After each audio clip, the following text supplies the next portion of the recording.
Welcome to Food, All You Never Wanted to Know. Today we're going to talk a little bit about how to store a 25-pound bag of grain. Okay? Now, there are several different ways of storing grain. One is to get it already packaged in these number 10 cans. And each of these cans will take 5.5 pounds of wheat if you're doing wheat. This is soft, this is hard white wheat, okay? Now, 4 of these cans will be 22 pounds. So that's that issue. But if you buy wheat in a 25-pound amount, this is how many half-gallon jars you will need, okay? This is 7 half-gallon jars plus, where to go? Oh, 7 half-gallon jars plus a little. Okay, this was a quart. Over here I have 25 pounds of hard white wheat. This is 25 pounds plus a little, and I'm going to see how much in this one will fit, what size jar I need for this one, okay? Gotta get a whole quart. Let's see, I think I will. Uh-oh. Okay. I might have to put a little bit of this to see. Pat this down a little, see if it will go in.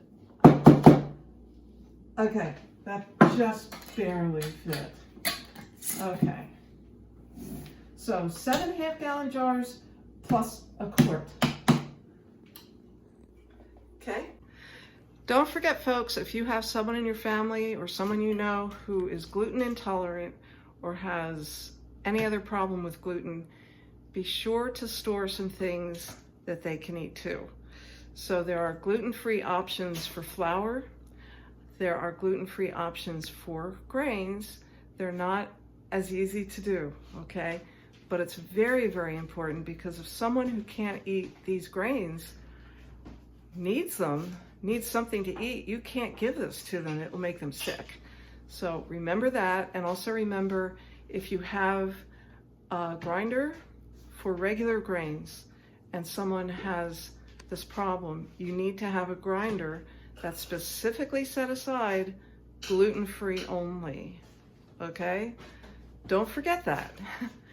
That could be a matter of life and death for some people. So anyway, we'll move on. Okay, so I store grains both ways. I get this for long-term storage. These cans, if you keep them at least at 74 or less degrees, we keep them in our basement. We have a dry basement. If you have a damp basement, I'm not sure what I would recommend.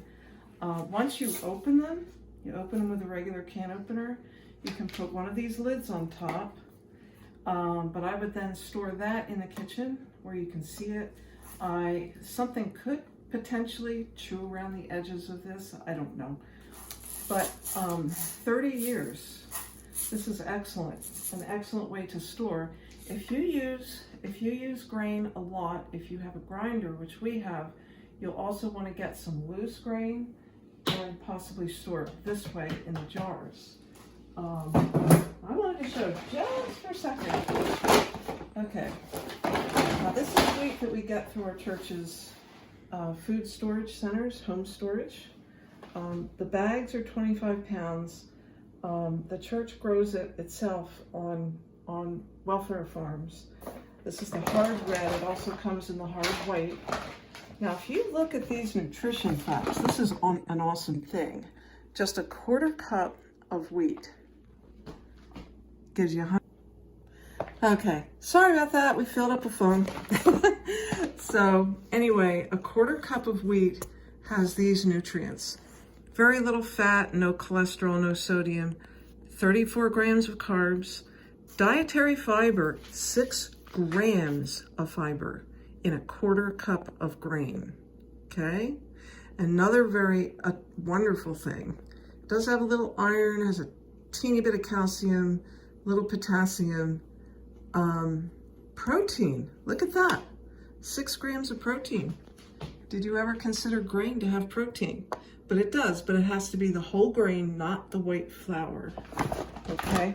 So, anyway, you can eat wheat or any other grains whole. You can soak it, you can cook it like a cereal, it'll be a little chewy. You can soak it overnight, you can cook it in the morning. Some people do wheatgrass. I think it's gross. I think it's gross. What do you think, dear? Ugh, it's gross. He's shaking his head.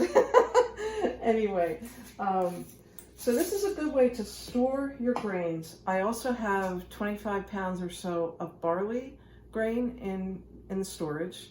I have totally run out of soft wheat, which I also use. I don't need as much as I need the regular wheat, but it's important to have a variety. Also, we have a nice supply right now of the organic oatmeal. So the old-fashioned rolled oats. The old-fashioned rolled oats. Also, we have some of the quick oats. I use quick oats for several different things. So think about doing this. Think about buffering up your storage, because it's very important to be able to feed yourselves when anything happens. So this is food all you never wanted to know. So remember, 7 half-gallon jars plus a quart. All right, we'll make 25 pounds of at least wheat. Take care.